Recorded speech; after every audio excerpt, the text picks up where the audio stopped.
hipnóticos y vamos a hablar también de bueno, tanto de fármacos inhalatorios. Muy bien. Entonces, ¿qué es lo que buscamos al generar una hipnosis?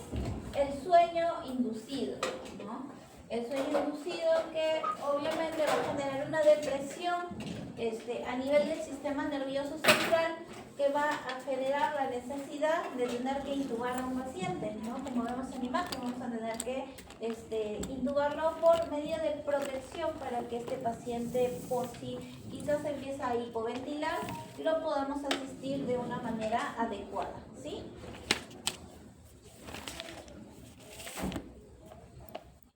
Entonces, ¿cuál es el logro de la sesión? Es analizar y justificar el uso de los fármacos hipnóticos y sus diferentes usos en animales domésticos. Entonces, ¿qué es un fármaco hipnótico? Se considera la sustancia que va a tener la capacidad de inducir y mantener el sueño sin producir anestesia, ¿no? Recuerda que la anestesia es un concepto en conjunto, ya no es solamente la hipnosis. La anestesia implica hipnosis, implica tranquilización, relajación muscular, analgesia, ¿ya? Y protección neurovegetativa, ¿no? Lo cual la hipnosis sola es una de las características que van a generar una anestesia general. Entonces, el uso de fármacos hipnóticos en medicina veterinaria se pueden utilizar tanto en la premedicación anestésica, en la inducción anestésica, en el mantenimiento asociado a otros fármacos, ¿ya? Con referente a la premedicación anestésica podemos utilizar, por ejemplo, los benzodiazepínicos, que me van a generar una leve hipnosis, ya, pero obviamente no me lo están, no me están alterando la conciencia, ¿no? En inducción anestésica podemos, por ejemplo, utilizar propofol, etomidato, otros fármacos que me van a generar un sueño inducido y que, por ejemplo, en ese caso sí estaríamos alterando la conciencia, ¿no? Llevándolo a la inconsciencia a ese paciente. Con referente al mantenimiento, podemos incluso hacer asociaciones de fármacos, ¿no? Tanto opioides como hipnóticos de mantenimiento como propofol se pueden utilizar para generar un mantenimiento de la hipnosis, ¿no? A través de una infusión continua. ¿Ya? Entonces, bueno, ahí vemos los grados, ¿no? ¿Se acuerdan? Un paciente hipnotizado está dentro del rango de excitabilidad del sistema nervioso central, como un paciente dentro de su ciclo normal, ¿no? Porque un paciente puede tener sus etapas de reposo, en los cuales va a estar con el sistema nervioso central reducido, ¿no? Por ejemplo, un paciente canino cuando está durmiendo puede llegar a tener una frecuencia cardíaca de hasta 60 latidos por minuto. Y eso no quiere decir, uy, está bradicárdico, está enfermo, simplemente está en reposo, está en sueño, ¿ya? Baja, o sea, como que no necesitas estar tan alerta, ¿no? Ahora, si a eso nosotros lo deprimimos más, ahí ya pasamos a la parte anestésica, ¿no? Ya a generar anestesia al paciente. ¿Ya se acuerdan de las fases anestésicas? Entonces lo estamos llevando a la etapa quirúrgica, ¿ya? En la cual tenemos la etapa primera, que viene a ser la etapa quirúrgica superficial, de ahí viene la anestesia media y la anestesia profunda, ¿ya? Y obviamente el estadio 4, que se acuerda que era la parálisis vulvar, donde ya nuestro paciente está abrazándose a San Pedro, ¿ya? Pero toda esa es la parte de lo que vendría a implicar el uso de la anestesia, ¿no?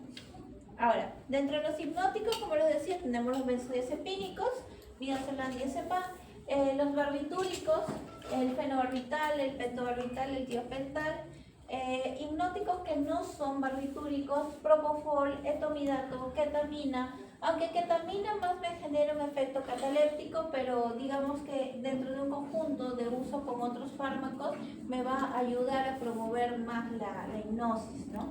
Y el solpidem. Hablemos primero del etomidato. El etomidato es un anestésico intravenoso no barbitúrico, va a generar una hipnosis sin generar analgesia. ¿Ya? Tiene acción rápida y corta. Su mecanismo va a producir la hipnosis a nivel del sistema nervioso central, pero digamos que dentro de lo que es su metabolismo como tal, no hay una precisión, ¿no? de cómo es que genera esto. Pero sí se sabe que puede aumentar las vías inhibitorias del receptor GABA, ¿no? Incluso ser más potente activador que el mismo GABA, que por los barbitúricos. ¿Ya? Entonces, básicamente, el principio es que a través de las paredes internas del receptor GABA empieza a aperturar más el canal, ¿no? Ahí es donde más o menos se encuentra su sitio de acción. Va a suprimir la función de la corteza adrenal, lo cual va a inhibir la producción de cortisol, ¿no? Que es la hormona del estrés. Ahora, el etomidato, por ese motivo, va a promover a que no haya un aumento de la contractibilidad cardíaca. Entonces, es un fármaco dentro de en comparación con los demás, un inductor que no me va a alterar la función cardíaca. Entonces, me va a servir muy bien para lo que serían pacientes con patologías cardiológicas, ¿ya? Luego tenemos el propofol. El propofol, que es la vedette de nuestros anestésicos, va a funcionar a nivel intravenosa, es de duración corta, su vida media también es corta, así como su acción.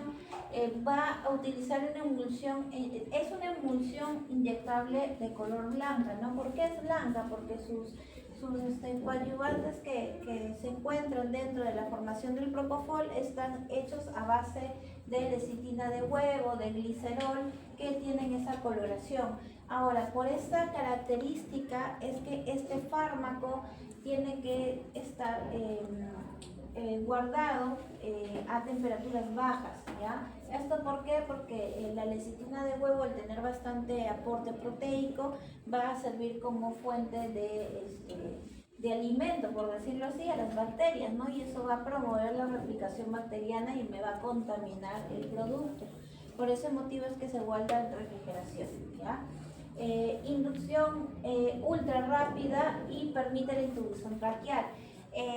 El tiempo de equilibrio del propofol es alrededor de 2 minutos 38, lo cual implica que a los 2 minutos 38 el paciente ya tiene el efecto hipnótico, ¿ya? Y de la misma manera me genera una relajación muscular bastante potente que yo voy a poder manipular a mi paciente sin que tenga reflejo tussígeno al yo colocar un tubo endotraqueal. ¿Ya? Tener en cuenta que el impacto que me puede generar este fármaco a nivel del sistema cardiorrespiratorio, si es que yo lo aplicara intravenosa rápido, puede ser muy notoria, ¿no? Y hasta incluso de riesgo. Por ese motivo es que el propofol se utiliza y se aplica de manera lenta para evitar el impacto fuerte de estos signos, ¿no? Me va a generar una hipnosis sin generar analgesia, me va a generar depresión cardiorrespiratoria, como les decía, amnesia y mioclonías. Aquí vamos a ver un video de un paciente cómo se ve, ¿no? Un paciente que está inducido al propofol. Entonces, este paciente, ya. Importante, características que tenemos que evaluar en los pacientes que están sometidos al uso del propofol. Vamos a observar la rotación del globo ocular, ¿ya? De lo que quizás en principio el paciente va a mantener el globo ocular centralizado, ahí lo vamos a ver que está centralizado, incluso hasta siendo sometido a miorrelajantes y a lo que sería un tranquilizante, ¿ya? Porque lo vamos a premedicar previamente, va a utilizarse, luego va a rotar hacia la zona ventromedial, ¿ya? Ahí lo vamos a observar. Rota, ven cómo el ojo va a empezar a rotar ventromedial.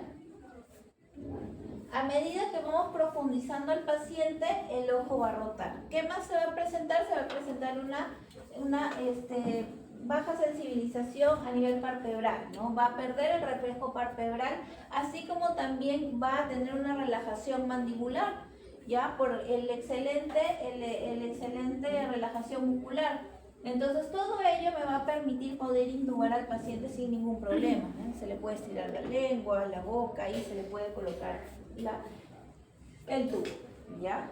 Entonces ahí podemos observar cómo el paciente ya perdió reflejo palpebral y está listo para poder intubar, ¿ya? Y ahí se puede ver la entrada del epiglotis.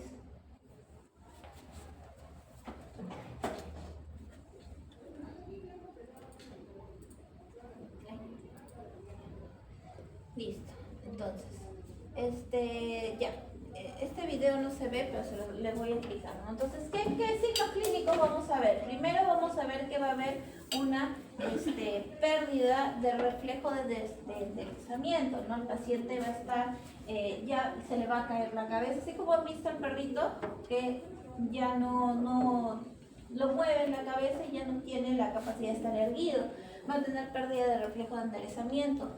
No va a poder levantar la cabeza, ¿no? En un principio está con la cabeza como que medio levantada y luego se chorrea, ¿no? Eso por la reducción de la contracción de los músculos, la flacidez muscular que va a empezar a tener. ¿Ya? Luego va a presentar los ojos abiertos, parpadeando al inicio, como hemos visto, y luego eso se pierde, ¿no? El parpadeo se pierde y el globo ocular se centraliza. Ya. La alfaxolona. La alfaxolona es un fármaco, por decirlo así, muy similar al propofol, es como si fuera su primo, ¿ya? Tiene las características muy similares, ¿ya? Tiene incluso las características de conformación similares, de color blanco, ya también me va a generar una depresión a nivel cardiorrespiratoria, pero en menos intensidad que el propofol. Entonces, en cuestiones de seguridad, la alfaxolona es un poco más segura, ¿ya? Por otro lado, es más versátil en su forma de aplicación. La alfaxolona se puede aplicar por diferentes vías de administración. Se puede aplicar intramuscular, intravenosa, subcutánea. En cambio, propofol solo se aplica a nivel intravenoso, ¿ya? Pero dentro de sus propiedades realiza lo mismo, ¿no? Me va a promover la apertura de los canales de GABA y me va a generar una depresión bastante marcada, así como una relajación muscular bastante buena, ¿ya?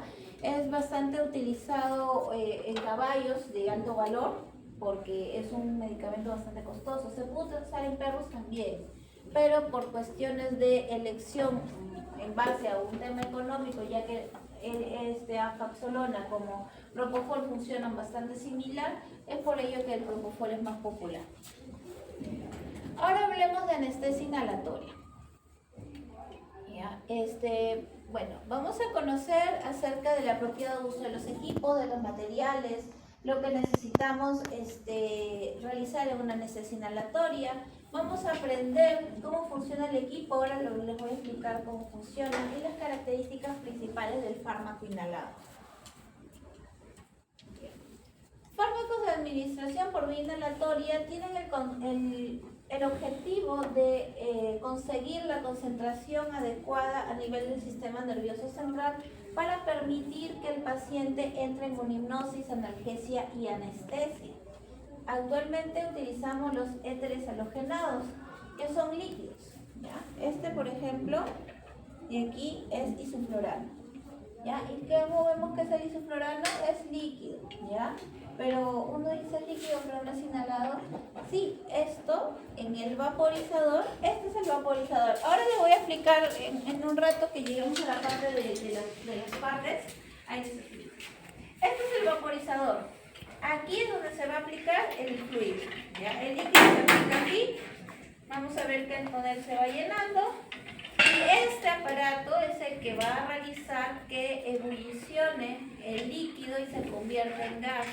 Y a través del oxígeno lo va a transportar para que llegue al paciente, ¿ya? Ahorita vamos a ver esto a detalle. Entonces, tenemos que saber que los anestésicos inhalados, cuando son líquidos, tenemos que preservar una temperatura ambiente y una presión atmosférica adecuada, ¿no? Porque como les digo, ¿no? Hay ciertas características de temperatura y de atmósfera que van a generar que este fármaco tienda a volatilizar y ebullicione y se convierta en gas, ¿no? Que es la característica que aprovechamos de este fármaco para generar la hipnosis. Aquí, por ejemplo, podemos observar de qué manera se hacían las cirugías en la antigüedad, ¿no? Utilizaban en principio lo que es el éter, ¿no? El éter lo utilizaban a manera de mascarillas, ¿ya? De mascarillas o bueno, de ese dispositivo ponían el éter ahí que era líquido, la persona lo inhalaba, ¿ya? Y se quedaba dormida. Entonces, la aplicación del producto activo por respiración se da por vía aérea y tiene ventajas y sus desventajas, ¿ya? Ahora vamos a romper muchos mitos.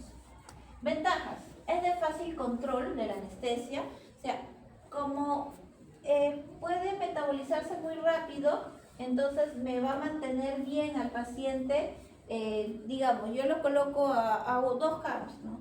Espero unos cuantos minutos y el paciente ya empieza a tener los signos clínicos de los 2 camas que le estoy administrando. Pero si yo veo que mi paciente empieza a desequilibrarse, o sea, entrar en hipotensión o en bradicardia, yo lo puedo reducir de los 2 a 1 y de manera muy rápida se va a ir aclarando este fármaco y va a empezar a salirse de ese plano profundo. Esa es la gran ventaja que me da el trabajar con los anestésicos inhalados, ¿ya? La eliminación y la recuperación rápida del paciente, ¿no? Ese principio mismo, ¿no? Así como entra rápido, sale rápido. La baja tasa de biotransformación. Estos fármacos se van a metabolizar principalmente a nivel pulmonar. A nivel hepático y renal es muy mínima, ¿no? En el caso del isoflurano se metaboliza alrededor del 0.8 y algo por ciento y el sevoflurano se metaboliza alrededor del 2 y algo, o sea, es muy mínimo, ¿ya? Lo cual implica que, por ejemplo, en pacientes con problemas hepáticos puede ser una muy buena elección de uso, ¿ya? Mantener a este paciente con anestesia inhalatoria, primándolo antes de quizás fármacos que se metabolizan en el hígado y por su pobre metabolización o por el problema que hay a nivel de ese órgano no me permita utilizarlo de manera adecuada. Desventajas: el tema del costo. ¿Pero el costo por dónde? El costo por el equipamiento, ¿no? Evidentemente, tener un equipo de anestesia inhalatoria es costoso, ¿no? Por otro lado, una vez que ya tenemos el fármaco como tal, más bien ahí ya no es costoso, ¿no? Ahí más bien nos genera una reducción extrema del precio, salvo que utilicemos la anestesia inhalatoria en un perro toy. ¿Qué pasa? La máquina de anestesia inhalatoria, para que me pueda funcionar y transportar el isoflurano o el sevoflurano, requiere mínimamente tener un pasaje de medio litro de oxígeno. Medio litro de oxígeno yo lo puedo usar en un perro de hasta 5 kilos, pero también lo puedo usar en el perro de medio kilo. Entonces, yo estoy utilizando 10 veces, o sea, estoy utilizando, por ejemplo, para un perro de medio kilo estoy utilizando el anestésico como para 10 perros. Entonces, en tema de costos en proporción a este paciente, me sale muy caro, ¿no? Cuando uso la TIVA me va a salir más ajustado económicamente. Pero si yo utilizo el anestésico inhalatorio para un perro de 40 kilos, uso 4 litros, y a ver, ponte a calcular la cantidad de propofol que vas a usar en ese paciente de 40 kilos. Ahí sí hay una diferencia marcada y me sale más barato el anestésico inhalatorio. Pero por el tema del equipamiento, definitivamente, pues la anestesia inhalatoria es más costosa. El personal especializado, y aquí va la parte en que yo les digo que se va a romper un mito. En muchos centros veterinarios te venden la anestesia inhalatoria como lo mejor que hay. Pues no es así, ¿ya? La anestesia activa, la totalmente intravenosa, es más estable cardiovascularmente hablando que la anestesia inhalatoria. Entonces, acá el detalle es que no es que la anestesia inhalatoria sea mejor, porque si yo quizás no tengo conocimientos de anestesia, agarro, pongo, ¿cuánto dice la literatura? Se ponen 2 camps, 1 camp, ya lo pongo, ¿no? Pero yo no estoy preparado de manera especializada en esa área yo no voy a saber que el isoflurano, así como los demás halogenados, son fármacos que tienen la capacidad de poder miorrelajar tanto, o sea, son potentes miorrelajantes, que así como me van a relajar los músculos, me van a relajar la musculatura de los vasos sanguíneos. ¿Y eso qué va a generar? Vasodilatación. Y la vasodilatación que me genera hipotensión. Igual con la musculatura de los pulmones, ¿no? Me va a generar una hipoventilación. Y si yo no monitoreo eso, porque yo no sé que el isoflurano hace eso más que el propofol, el paciente puede estar en un mayor riesgo. ¿Me entienden? Puede llegarse hasta morir porque no me di cuenta que está en bradicardia, que está en hipoventilación. De repente ni me doy cuenta que dejó de respirar y de ahí, ¡plum! ¡Ay, se murió de un paro! Dicen, no se murió de un paro, no te diste cuenta que dejó de ventilar. ¿Entienden? Entonces, aquí rompemos este mito. ¿Cuándo la anestesia inhalatoria se hace excelente? Cuando hacemos una anestesia parcialmente intravenosa. Cuando lo combinamos con otros fármacos para poder generar un equilibrio. Ahí la anestesia inhalatoria se vuelve maravillosa, porque la gran ventaja de que el paciente se recupere de manera más rápida es un gran plus. Pero si tú no sabes utilizar la anestesia inhalatoria, también le puedes hacer un gran daño. Ya, supongamos, no se muere el paciente, pero lo tienes hipotenso toda la cirugía. ¿Qué efecto le está generando ese riñón? O sea, ese riñón le estás gastando tiempo de vida, porque está hipoperfundiendo quizás toda la cirugía, porque tiene una reducción de la presión arterial, ¿ya? Porque ya hemos hablado, cuando hemos visto la parte de farmacología renal, lo importante que es que tengamos una presión arterial adecuada, para que no haya el efecto de la activación del sistema de renina, angiotensina y aldosterona, que me genera un montón de cambios en el cuerpo, innecesarios, solamente por hacer un mal uso de los anestésicos, ¿sí? Bueno, hablamos del éter. El éter fue el primer producto anestésico inhalado que se utilizó, ¿ya? Ya no se usa más, ¿ya? No se usa más. A nivel del gasto cardíaco, el ritmo cardíaco lo mantenía estable, presión sanguínea lo mantenía estable, la respiración estable y tenía un buen margen de relajación muscular, ¿no? Entonces le ponían su mascarita y como ven, le echaban esto, le ponían su mascarita, el paciente no se moría, no le pasaba nada, pero ¿qué pasa con ese fármaco? Primero, no me genera analgesia. Ok, gran detalle. Otro es un producto muy irritante. Si de por sí se siente la irritación de los halogenados, el éter es peor, es más irritante a nivel de la tráquea, a nivel del bronquio, lo cual podría generar náuseas, también te genera náuseas, vómitos posterior a la cirugía por lo irritante que es. La inducción y recuperación era muy prolongada, ¿ya? Así como también es un producto bastante inflamable. Entonces ya, se dejó de utilizar, ¿ya? Entonces, tener en cuenta, así como habíamos hablado acerca de cuando utilizamos las nebulizaciones en perritos, que hay un poco porcentaje que realmente va a metabolizarse los pulmones y el otro va por vías digestivas. Lo mismo pasaba con el éter, ¿no? El éter como se colocaba como máscara. Entonces se aspiraba y iba a gran proporción a las vías digestivas, por eso se generaba todos esos estragos. Ahora, dentro de los fármacos halogenados tenemos el alotano, el euflurano, el isoflurano, el desflurano y el sevoflurano, ¿no? El más jovencito es el sevoflurano y el papá de todos es el alotano, ¿ya? Que aquí está de color verde, pero por lo general se le conoce de color rojo, ¿ya? Entonces, vemos esta característica, que cada uno de ellos tiene una coloración, ¿no? ¿Por qué tiene coloración? ¿Parecer una paleta de colores? No. Básicamente es una característica que se le da para poder identificar los diferentes tipos de vaporizadores, ¿ya? Cada uno de estos halogenados, para poder hacer ebullición, necesitan diferentes tipos de temperatura y de atmósfera y de presión atmosférica. Entonces, no podemos usar el vaporizador del isoflurano con el de un sevoflurano o viceversa. Los que sí se parecen es isoflurano con alotano, ¿ya? que si bien no es correcto utilizarlos en el mismo vaporizador, se podrían utilizar en el mismo vaporizador y podrían funcionar algo salogenados, pero no se hace, ¿ya? No se hace, cada uno tiene su vaporizador por algo. Entonces, recordar que el CAM es la concentración alveolar mínima, ¿ya? Y bueno, obviamente se prefiere que sea menor, y el coeficiente de partición sangre-gas es la solubilidad, ¿no? Que se prefiere también que sea menor. Ya. Aquí podemos observar que se eliminan por las vías pulmonares sin modificarse.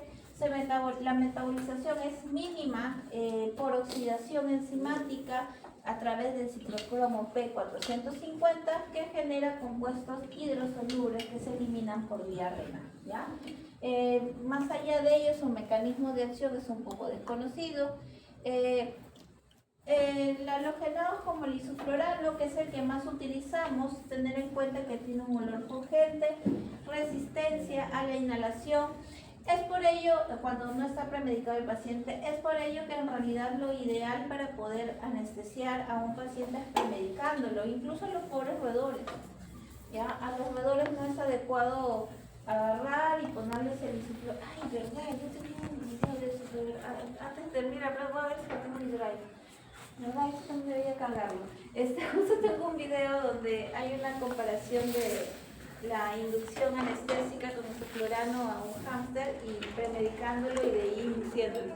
Y se ve la diferencia, es horrible. Cuando tú lo induces directamente, el olor es tan irritante que se ve la resistencia del animal, parece que se estuviera ahogando, ¿ya? Y en cambio, cuando tú lo premedicas, ya no siente esa irritación y ese olor pungente que tiene, y por consiguiente el paciente se puede anestesiar más tranquilamente. Ya sabemos que genera una depresión cardiovascular, como les había comentado, su mínimo metabolismo es menor al 1%, y la presión de vaporización, como les decía, es muy similar al del halotano, por eso es que podrían, pero no deberían, utilizar el mismo vaporizador. En el caso del sevoflurano tiene un bajo coeficiente de partición sangre-gas, a diferencia del isoflurano, lo cual hace que su ingreso al sistema nervioso central, al ser más liposoluble, sea más rápido. Este fármaco puede tener una inducción más rápida, así como un aclaramiento más rápido. Es bastante usado en las especies felinas, o debería ser más usado en especies felinas, ¿ya? Y en especies exóticas también, ¿no? Porque exóticas no, en especies silvestres, ¿ya? Porque es necesario pues la recuperación rápida de los pacientes silvestres, ¿no? Se usa eso.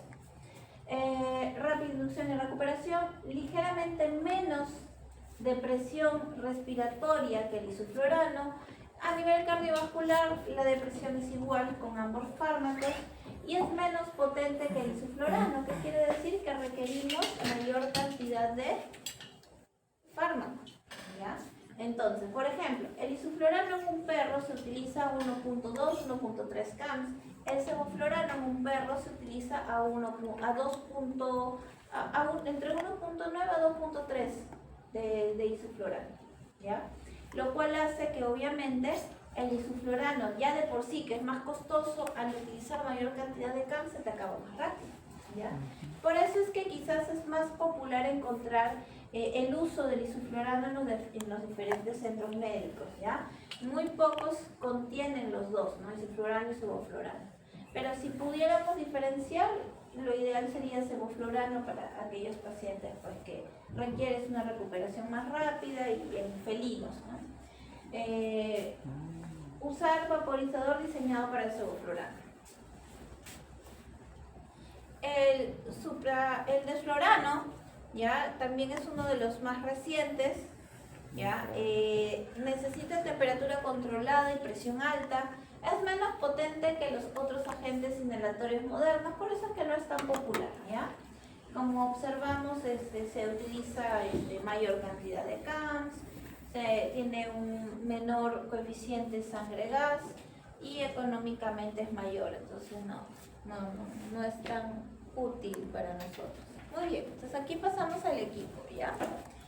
Entonces, como les decía, ¿ya? El isoflurano Lo vamos a colocar aquí. Aquí se va a elaborar. Luego, lo voy a poner así. Ahí lo ven todo. Ya. En esta parte de aquí se conecta el oxígeno, ¿ya? Me voy a imaginarse un cable de oxígeno, ¿ya? Del oxígeno pasa aquí, ¿ya? Entonces, luego de aquí se va a mezclar con el gas que el vaporizador va a generar a través del isoflurano. Se mezcla y esa mezcla va a salir por aquí. Este de aquí es el tubo de inspiración. Este va al paciente. Ya, vamos a imaginar que este es mi tubo endotraqueal. Ya. Va a ir al paciente a través del tubo endotraqueal. Esto está conectado hacia los pulmones y los pulmones empiezan a inspirar y expirar. Cuando expira el pulmón pasa por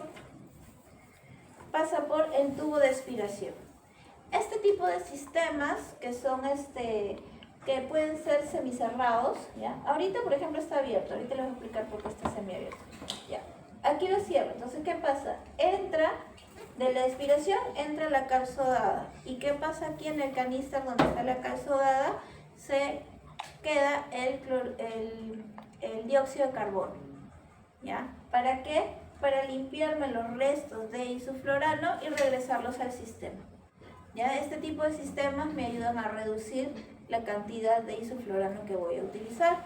Cuando son sistemas abiertos, incluso hasta se necesitan más CAMs para mantener al paciente, porque se va a eliminar lo que ya no utiliza, como hemos visto, ¿no? No tiene un mecanismo, o sea, tal como entra, igual sale, ¿ya? Entonces, cuando tengo un paciente que no me ventila bien, yo abro la válvula y en este caso, esto de aquí no solamente va a irse nuevamente a recircular por el tubo de inspiración, sino va a salir por este tubito para que se llene esta bolsa que se llama la bolsa reservorio. ¿Para qué me sirve? Para ayudar a ventilar al paciente, porque si el paciente no inspira, no expira una cantidad de oxígeno porque está ventilando menos, y otra vez este botoncito activo la salida de oxígeno para que ingrese a la bolsa y ingreso mayor cantidad de O2 al sistema, ¿sí? Porque hay poca cantidad de O2 porque el paciente está respirando despacito. Ya con esto lo activo y empiezo a generar el circuito como si respirara. Y acá tiene un sistema de fuga, ¿no? Entonces cuando hago esto, fuga por acá un poco. De todas maneras siempre va a eliminar un poco.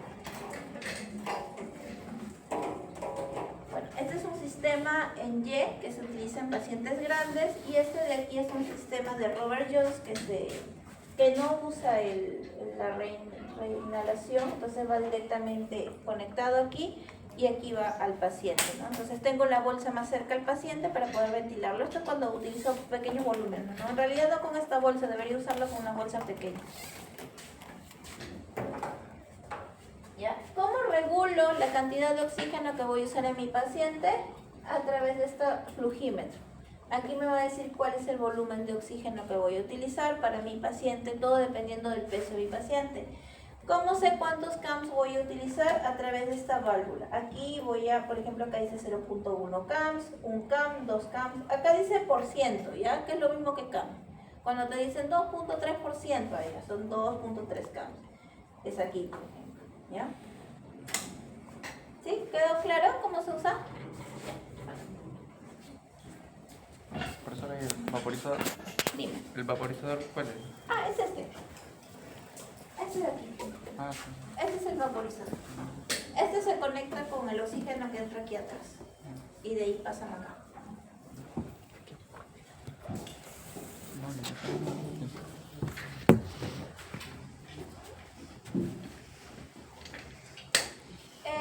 ¿Cómo podemos utilizar, digamos, la anestesia inhalatoria? Si es exclusivamente inhalatoria, lo podemos utilizar a través de mascarillas, ¿no? Para lo que sería una inducción inhalatoria, ¿no? Algo que se maneja bastante en animales exóticos, más que en animales, perros y gatos, ¿no? En perros y gatos se suele combinar la activa inductora, o sea, por ejemplo, propofol y el isoflurano de mantenimiento.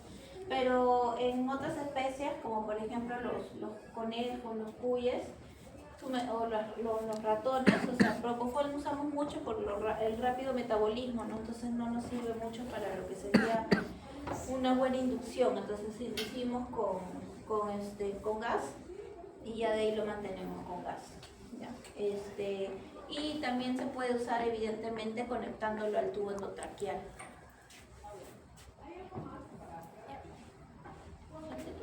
Ya, estos los vaporizadores, como vemos cada vaporizador es diferente.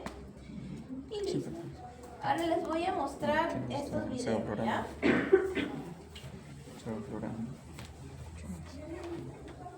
Un video créditos es del doctor Lázaro, antes cuando se hacían las prácticas de farmacología con animales. Entonces, bueno, ya no se hacen, así que aquí tenemos una pequeña muestra para la posteridad que lo vamos a aprovechar, ¿ya? A ver, está con audio, ¿ya? Así que lo van a escuchar. Aquí lo que vamos a observar es que estos pacientes se les ha aplicado hipnóticos, se les ha aplicado pentobarbital, fenobarbital, tiopental y propofol. Tenemos ya los efectos de los fármacos de cada uno de ellos. Vean, es el efecto del fenobarbital. Ya está en el efecto máximo, ¿no? ¿Qué ha pasado con este animal? Simplemente está tranquilo.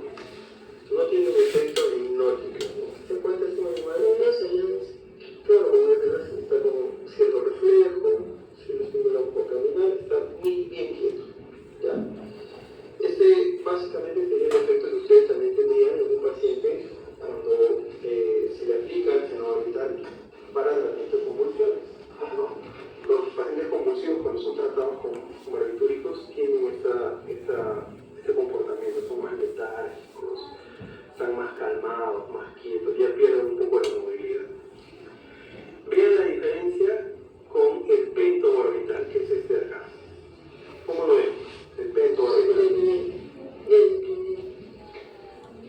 ¿Qué características han notado, chicos, que han aplicado el pentobarbital? A ver, vamos a diferenciarlo primero con el segundo, ¿ya? ¿Cómo observaron al primer paciente? Bueno, ambos en realidad no han tenido pérdida de conciencia, ¿no? El primero está bastante aletargado, como que apagado, y eso pasa a veces con algunos pacientes convulsivos que se les aplica fenobarbital, ¿ya? Puede ser que a veces dentro de la medicación que se les da puedan aletargarse un poco. Aquí podemos observar que si bien el paciente, ¿cómo lo vemos aquí a diferencia del otro? La relajación muscular, ¿cómo está?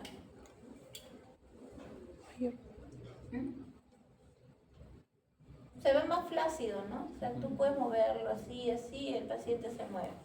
¿Ya? En realidad a ese paciente tú lo puedes pellizcar y se va a parar, va a caminar y se va a volver a dormir. ¿Ya? Eso es lo que va a pasar con ese paciente. Cada movimiento que hace, su estimulación que hace, se vuelve a dormir, ¿ya? El problema con el pentobarbital es el tiempo de duración, ¿ya? Normalmente puede llegar a durar alrededor de 2 horas y media el efecto. Parece que está bien dormido. Los ojos muy cerrados. Sí. Están muy chulos. Conforme avance, se van a cerrar. Si ustedes lo van a ver, parece que está durmiendo. Esa es la característica del hipnótico, ¿no? Hacer que el paciente pareciera que esté durmiendo. Yo les contaba que cuando usábamos esto para cirugía, nos referimos porque el perro estaba igualito. Relajación muscular muy marcada, ¿no? Muy marcada. Yo puedo utilizar el producto para hacer cualquier tipo de procedimiento. ¿Se parece a qué cosa? De los fármacos que hemos visto.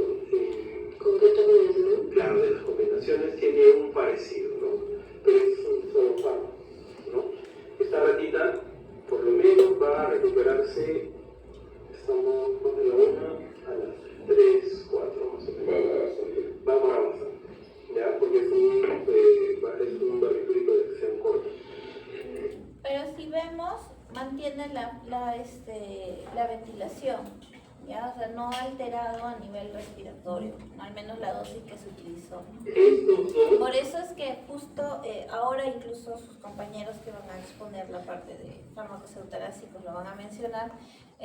Bueno, las dosis que se utilizan tanto en un procedimiento de eutanasia como dentro de lo que es la práctica para anestesiología, aunque ya no se utilizan para anestesiología, son mucho más altas, ¿no? Porque buscan una depresión mayor todavía que la que están observando ustedes ahí. vamos a ver, este de acá era, este es diopetal, ¿no? Este es diopetal, este es propofol, y este es diopetal, ¿no? ¿Cuánto tiempo ha pasado el diopetal? Ya, se deprimió, se cayó, así estuvo como este. ¿Sí? ¿Cuánto tiempo duró eso? Parece 5 minutos. Ya. Este es el efecto ultra rápido del diopetal. Va a llegar a hacer esto, sí, pero por una fracción de minutos nada más. En el caso de perros, el tiempo que te dura el tiopental es alrededor de 15 hasta 20 minutos, ¿ya? Entonces, es bastante rápido, a diferencia de, por ejemplo, el pentobarbital. Entonces, el tiopental es un poco más seguro que el pentobarbital para el uso en anestésicos, ¿no? Pero igual, ¿no? Ahora tenemos anestésicos de más corta acción, que preferimos utilizar antes que un tiopental.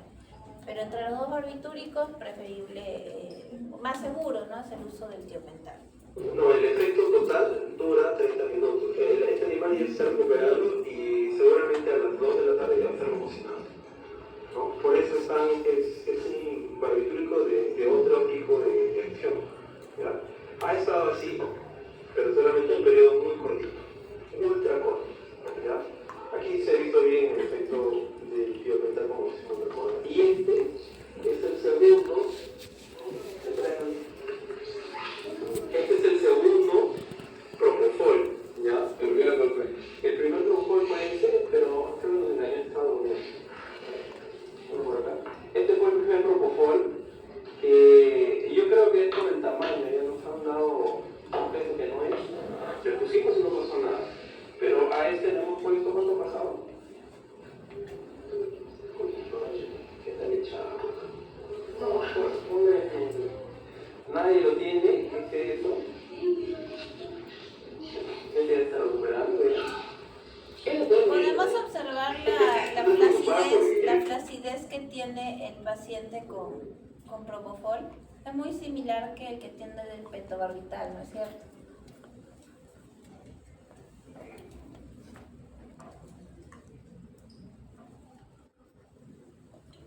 Ya, pero en caninos y principalmente sí podemos observar que la recuperación ante el propofol es más rápida que al tiopental, ¿no? Alrededor de unos 6 minutos y pico, casi 7, y el paciente empieza a recuperarse.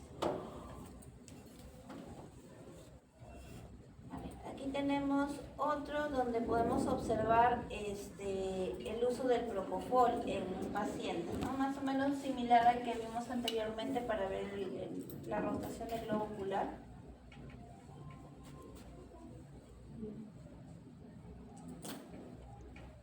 Entonces, aquí vamos a evaluar el reflejo palpebral.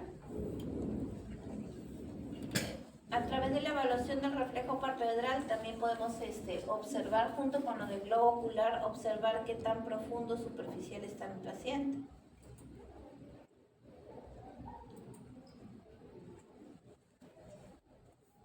Y como vemos, se aplica intravenosa lenta, ¿ya? Eso es algo que nunca se deben olvidar, lenta se aplica.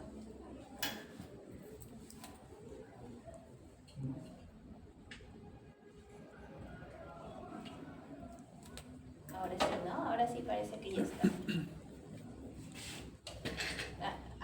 Acaba de parpadear, tuvo un parpadeo, ¿no? Eso quiere decir que ya está en plano anestésico, pero en un plano anestésico superficial, ¿ya? Entonces van a ver, miren, ¿cómo está la cabeza? La cabeza está flácida, si no la agarras se cae la cabeza. Ya tienen que agarrar la mandíbula. Y ahí se ve que hay relajación del tono mandibular, así como de la lengua.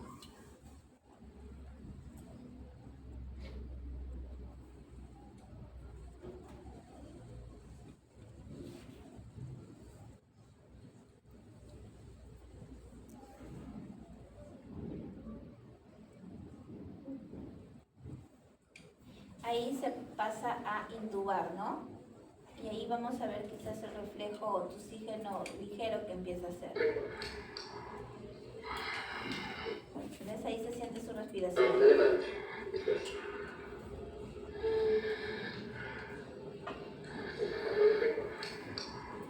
Y en mi práctica particular, sí me gusta no tenerlo muy profundo, ¿ya? Que tenga ligero reflejo de oxígeno para poder tener la certeza que estamos bien en el tubo y de esa manera lo voy profundizando de a pocos.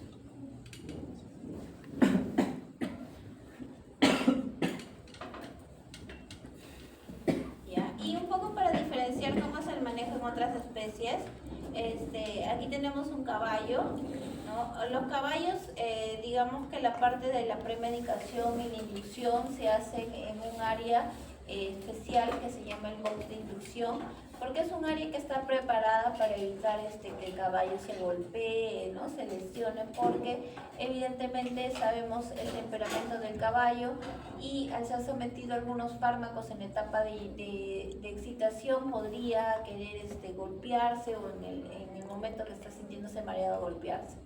De la misma manera siempre tiene que haber personal que lo sostenga para evitar que el paciente se haga daño, ¿no? Durante el derribo.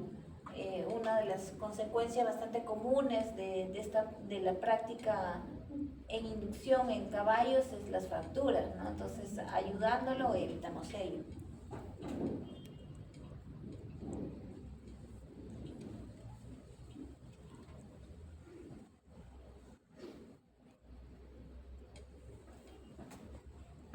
Muy bien.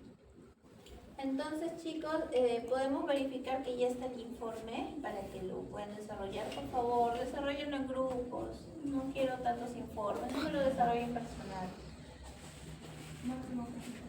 ¿Ah? ¿De cuántas personas?